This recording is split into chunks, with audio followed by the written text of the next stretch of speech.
Mga basya mo, antayin mo na lang darating ang panahon, masaserban din ng warrant of arrest niya. Dahil sa cybercrime mo. Anyway, anong street mo sa tawang-tawa pinipigil? Iyan umano ang masayang reaksyon ni Vice Ganda matapos pumutok ang balita na may warrant of arrest laban sa showbiz columnist at host na si Christopher Min, kaugnay ng kasong libel na isinampa ng aktres na si Bea Alonzo. Kasama sa kaso ang mga co-host ni Christy sa YouTube program na Showbiz Now na sina Romel Chica at Wendell Alvarez. Mukha ngang pasimpleng nagbunyi si Vice sa kinatnan ni Christy, kahit wala siyang tahasang pinangalanan sa mga patutsada niya habang nag-host sa noontime show na It's Showtime.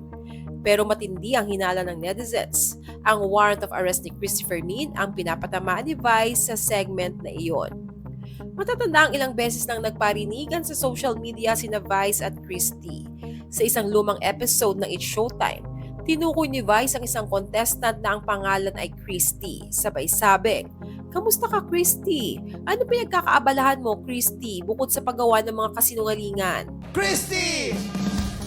Hello! Kamusta ka, Christy? Anong pinagkakabala mo, Christy, bukod sa paggawa ng mga kasinungalingan? Marami ang naniniwalang si Christopher Min talaga ang pinatatamaan ni Vice sa pahayag na iyon. Hindi rin nagpahuli si Christy at bumwelta sa kanyang show. Tinawag niyang mayabang at arogante si Vice. Sinabihang mabaho ang hininga na amoy imburnal. At derechahang sinabing lalaki naman daw talaga si Vice at hindi babae. Vice Ganda, hindi ka tunay na babae. Lalaki ka. Lalaki ka, Vice Ganda. Nagpapanggap ka lang na babae. Lang tinatawag mo kaming tatlo na mga chismosong tsaka. Okay, hindi ka namin papatulan, pero may kukwento kami. Hindi mo kami mapipigil. Ang hininga mo raw ay amoy imborna. Lakas ng loob niya na mamintas. Diyos ko, kung alam nyo lang, ang tindi ng amoy ng hininga niyan. Parang bulok na daga. Sa Twitter naman, tila may banat din si Vice sa kanyang cryptic post na "Buwak, buwak, buwak, funny, funny, funny." Kaya ngayong mukhang masasampulan si Christy sa kasong libel, hindi na nakapagtataka kung bakit tila masaya si Vice. Pero maagap si Christy. Agad siyang nag-post ng bail na nagkakahalaga ng 48,000 pesos at naglabas ng masayang pahayag sa social media.